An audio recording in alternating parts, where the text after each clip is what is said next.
Best SEO strategies to rank a brand new website.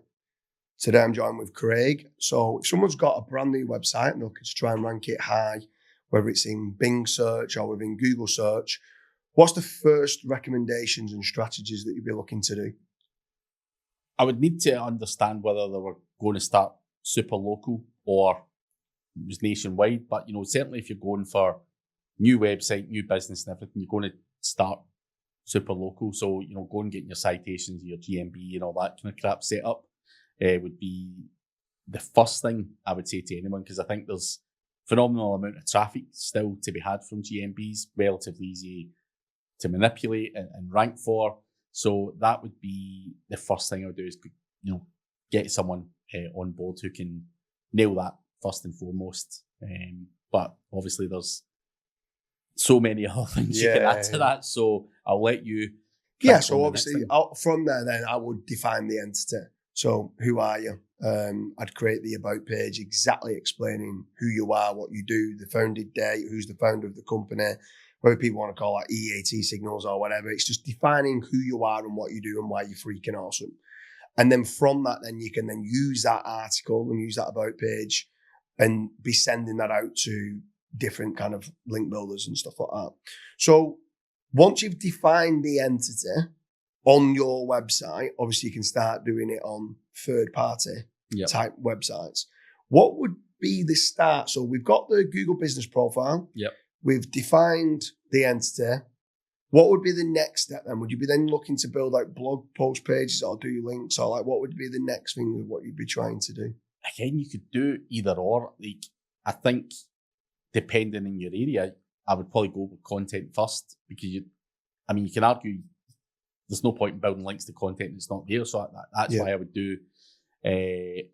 But you could argue the flip side of it. But anyway, you want to probably start putting the content out there, because I think for a lot of lesser areas, you can get some easy, quick wins for low competitive terms or low hanging fruit or whatever.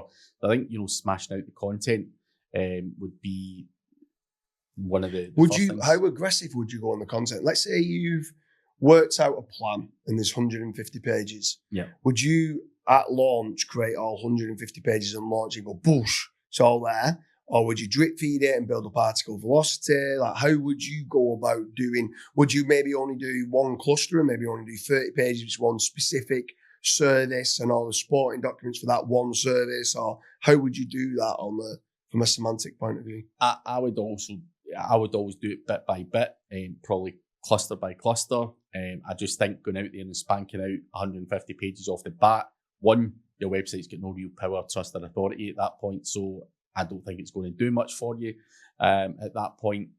So it would be cluster by cluster and try and do it at a much slower scale. I know you're going to say that, Craig, I've cranked out thousands of pages. No, I do like the article velocity approach. I think it's important to drip feed it on. Yeah. And just now, I think cranking them out the way that you used to crank them out worked for you at that point. I just think there's so many other factors now at play, like trust signals and all of that kind of stuff. So I would do it cluster by cluster, make it look natural. But also I would be asking the question to the customer as well. If you were to argue that you could crank out 150 pages, because it's not a huge amount of pages, could your business sustain or deal with that amount of stuff? Or what is your most profitable, or things like that as well? So again, I've done it for small businesses and fucked them. Be getting too many calls too quick, and they grew too quickly, and the wheels fell off everything, and they end up fucked. So again, you need to kind of understand that as well. But I think doing it cluster by cluster is the right way. But from there, so on there, then we've built the website, we've defined the entity, we've got the Google business profile, so we've got the NAP and stuff like that. We've now created the content. We might have only created a couple of clusters. And then we're probably going to now, I would then be looking at off-page signals. I would probably still be looking to define the entity on the off-page to start with. Yeah. So what I mean by that is I would be building out the social fortress. Yeah. So everything about GlasgowSEO.tumblr.com. I'd have the Twitter for Glasgow SEO. I'd have the Facebook. I'd have everything, the Reddit, everything being built out to define the brand, and then doing the business listings for the NAP to then go, okay, there's not really much power there. I'm not really chasing the do follows, high DR type of links. I'm just more bothered about NAP being repeated offline, business description being repeated offline, and then obviously like the social fortress of what's going around it. But after that's done, what are you doing for the power? Like, what are you doing to start going, okay, now we're going to start gaining some page rank that's going to start coming through to the site? Obviously, link building would then come into play because you're wanting that domain to be able to carry some power for some of your more competitive areas and stuff like that. So obviously, you've got your homepage is not powerful; it's a brand new website, but all those like Glasgow terms are needing a bit of power. Maybe the area surrounding Glasgow don't really need too much, and you can use your internal links to do that. So I think I would always start to be building links to the homepage and mix it all up with some of the most important pages in the website. And that would come through.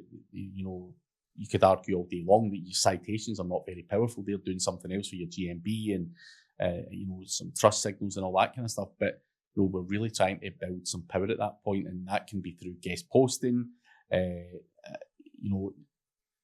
listicles, anything you get your hands on. Chamber of Commerce is even another one. Anything that's cost effective and going to move your DR and kind of trust up people going, oh, he's mentioned here, he's mentioned there. You could do some PR syndication blasts and stuff like that. Again, it's not going to move you from a DR3 to a DR15, but I think all of that kind of stuff combined is what I would be wanting to start to slowly do on it. Like you say with the content, I think link velocity is an important thing as well. I wouldn't just go out and spank. I could argue, go spend 10 grand in links. Would I do it that way? Nah, I wouldn't do it that way. I would just buy, whatever I could afford on a month-to-month basis, because I think link velocity is an important thing as well. Yeah, for sure. So obviously there we spoke about article velocity and being built up, and then on the link velocity, I would certainly within month 1 or month 2 do some sort of press release of explaining we've just launched this new brand or this new office space, again, just repeating the NAP, repeating the entity, repeating who you are. And then, like you said, like the guest posts and stuff like that. But let's say you've moved on, you've done the press release, you've done some guest posts, the guest posts are all indexed. Would you then be doing any sort of tier 2s to the guest posts, or just keep building out more guest posts?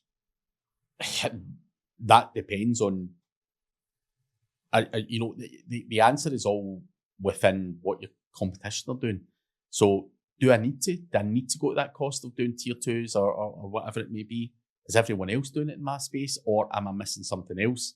So you can go away and argue I can do tier 2s, or would you go and is it the trust signals that you're going to go away and then get your crunch bases and everything else, because you're trying to tie all of that kind of stuff together as well. So would I spend more money on doing the tier 2s and niche edits or whatever else you're going to throw at it, or would I go down the route of doing maybe even higher profile PR, brand mentions and all that kind of stuff as well? I think. So would you go down the route of like digital PR campaigns? Yeah. So as well as the press release, you've got the guest post, and then you're going down the road of going, okay, I'm going to go and do like a £5,000-6,000 kind of proper digital PR campaign to get these really high end type links that come through. I think that's where, for me, you'll see the DR jumping and get a significant. Let's say the Sun, for example, that's a monster, and it's going to ding you up a little bit. And again, I think there's a bit of trust in that as well. Brand mentions, all of that kind of stuff combined is where I would be wanting a new website to go, which is why I would probably choose that path. Because although tier 2 and all that kind of stuff comes at a cheaper price, I think you've always got to go heavy on trying to get that DR up to a DR40 or whatever you would do for a 35 to 40 for a kind of local website. So that would always be the aim, and the only way you're going to get that is some of the higher profile stuff, which costs you more money, unfortunately. Yeah, and then what about, let's say, the article velocity has now been built up. You've built all 150 pages. Link velocity is now built up, but they're still struggling for some of the bigger keywords. At what point are you, like, from an anchor text selection, have you started to now bring in some money anchors as well? As obviously you've got the naked URLs and like citations and stuff like that. I'm presuming on the press release, you don't want to go aggressive with money anchors. Yeah. At what point then do you start introducing the money anchors? Or, I mean, it's difficult even on digital PR to use money anchors because normally they're like branded type anchors. At what point do you start bringing in exact match anchors? Or are you not really a massive fan of it? Oh, I am to a small degree. It's just like the icing on top of the cake. So you obviously want to, do your branded anchors and naked URLs and mix it all up and partial match and all the other kind of stuff. But I think at a certain point, you're fine to throw a few in. It's just you don't want to go the opposite way where 90% of it's all thingy. It's definitely going to be 10% or whatever. So I think that's always the kind of wee bit of icing on top of the cake. So I'm not scared of doing it. I always do it. And I've never really had any problems with it. But the ratio that I do it at is, I would consider to be fairly cautious. So I'd be looking to do that, or I'd be looking at doing some tier 2s to go, is that going to nudge it up, or is it a wee bit of CTR? I think for me, this is what I was going to move into there, the virality campaigns. And I think for local, it doesn't need like mass virality and you're going viral on Twitter and all the rest of it. But I love what you do, and I learned quite a lot from you when you, back in the day, used to talk about just spending a few pounds on Quora ads. Yeah. And I'm now obsessed by keeping, like, even Facebook posts, Instagram posts, tweets, LinkedIn statuses, they can all rank for long tail keywords defining who you are and what you do and why you're freaking awesome. So you could be doing those and force indexing them and stuff like that. But like, then you could then just be spending a couple of dollars, a couple of pounds on a status. Like, there's a few people that call it the $1 a day strategy, in do a social media like post and just spend a couple of dollars. And that click seems just to ignite your whole site. Everything just seems to then go, okay, we know we'll attribute all the links that you've had and all the content that you've created. We're now going to crawl it more. And I love the traffic side of things from different platforms. I think it's cheaper. Again, I don't want to be seen to be bashing any one particular tool or strategy, but everyone's always trying to use some fucking hooky tool to do it. And you're like, the cost of mobile proxies or the cost of this and cost of that is actually a lot more than it would cost you to just do, I don't know, fucking £2 a day Facebook ad or whatever. You're like, fucking hell. So, the cost of it, and you're getting real traffic from a real phone or real device in that area and everything else it's just the right thing to do for me. So, doing that at the cheapest possible price is what you're always wanting, whether it be Reddit, LinkedIn ads. I don't know where your traffic's coming from, but try all of them out. And it doesn't, like you say, for a lot of stuff, you could be talking 5 clicks a day. You need to really push yourself up. You're not talking casino terms where you need to get 200,000 extra hits a month or whatever to move the needle there. Locally, not. I can almost guarantee 90% of your competition are probably don't even know what virality is. So I think just start a little bit and see if that's what moves the needle. Is that going to slot you in there rather than buying more links or tearing stuff up? It might just be that formula of bit of traffic that pushes you up. So I'm a big fan of always just turning things and spending what you need to spend on it to get it to where you need it to be, rather than just piling in going, is it more links, is it not? I think traffic's always been a big part of that mix. And I remember even speaking at Chiang Mai all them years ago, talking about some of the hit leap and all that kind of stuff. People are only now in recent years talking about virality or doing that. People were using all of the kind of crap back in the day. CTR is certainly not a new thing, but people now realise the value of it the same way as I was doing with Hit Leap or all of the kind of stuff that we were talking about. PandaBot and CrowdSearch.me was the first ones that I ever came across. Yeah, that was like 13 years ago, and like people, the CrowdSearch.me, Dan Anton, he was like, shut it down because the main 10 people that was using it was like, we don't want you selling this to the general public. It works too well. Yeah. And that's when you know something works really well. And Exactly. it's been in it for so long on that. So, yeah. But on this, people are talking about the best SEO strategies to rank a brand new website. And they're watching it and they're going, James, Craig, I've done all that, what you've said. Yeah. For now, obviously, we've done it in very simplistic terms. Yeah. I would be then saying that it's then a case of reverse engineering what others are doing, check and see what links they have, check and see what articles they have that you might not have, looking at the gaps in what they and your competitors do, and just almost be rinse and repeating the strategies of what we just said. I don't think people sometimes try to overcomplicate it. Yeah. And I think they're the best SEO strategies to rank a new website. But what would you say, like, is it literally just a case of you're now missing 16 guest posts and maybe another digital PR campaign and 16 articles? Is it literally just a case of, I know the answer to it, but like, I'm asking you, is it literally just a case of just doing that little bit more than what the competition's doing and just keep edging forward, building up the article velocity and link velocity? Yeah, fine tuning it. You know, the chances of you, like me and you would fight tooth and nail, doing every little trick in the book to try and get one up on each other. Your competition are doing that with you as well. They're watching you. They might just have done it for 2 years before you, and that might be the thing that you're struggling to overcome. But you've got to then just keep trying and rinse, repeating and fine tuning, whether it be your link building, whether it be the traffic, whether it be even optimizing your content better, or, you know, looking for the gaps that you don't have. Reverse engineer. The answer is there. What is that guy doing that you're not? And it might be a technical thing. It may be better internal linking structure. It might be something like that where you've fallen down on. And a lot of the times when I get people come to me going, Craig, can you have a look at this website and tell me what you think? And I'm like, it's not done this, it's not done that. And they're like, oh. And I'm like, dude, that's fucking really basic shit. You should have done that better. No one has ever came to me having done all of that stuff and been, you know, lagging behind. They really haven't. Yeah. You know, so, you know, is whether it be better internal linking, or whatever it might be. So, you just need to keep fine tuning and refining it.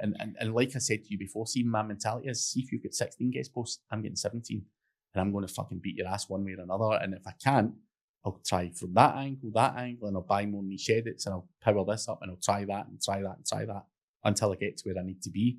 And you just need to have that same mentality if you want to get to the top. And that is what it is. You've got no God-given right to be number one for anything. People are also going to fight you back on it, and they're going to do more of what is working for them.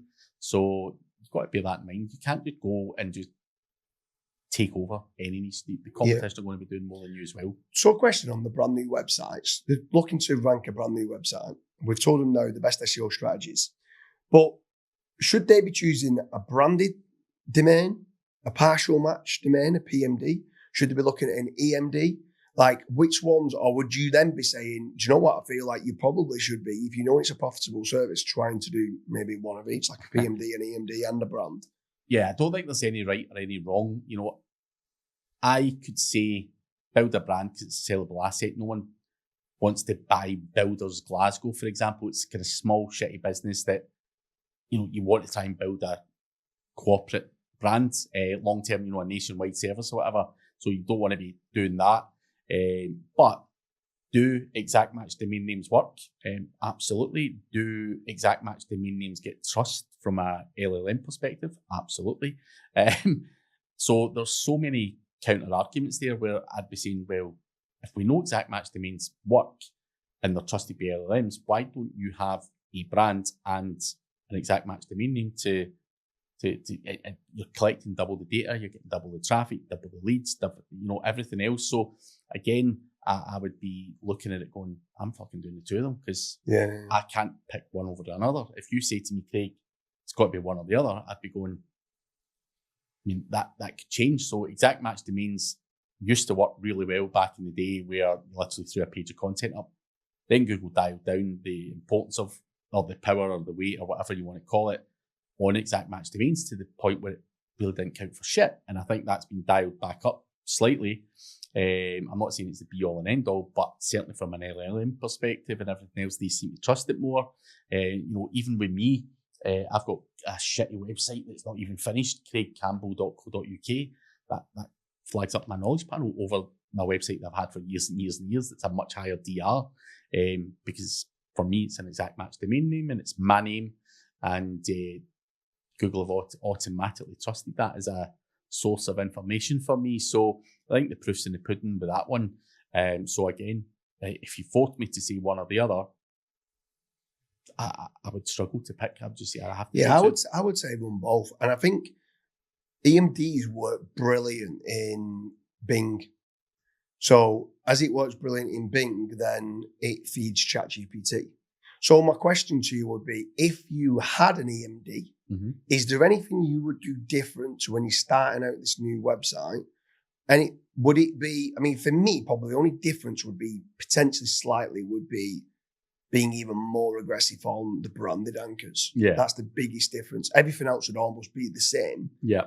Apart from the branded anchors, I'll be going very, very aggressive on that, and then siloing internal linking down to all the internal pages. I'd also add on top of that, probably just if you were doing any kind of CTR or whatever, the branded search and everything, that would be dialing that up.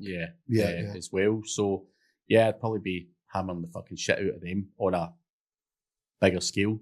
But yeah, pretty much everything else, you need to build out that about us and all of the kind of tie all the entities together and do the social media, social fortress as you call it, and link building and PR and all that shit. So yeah, I'd do the exact same thing, but probably yeah.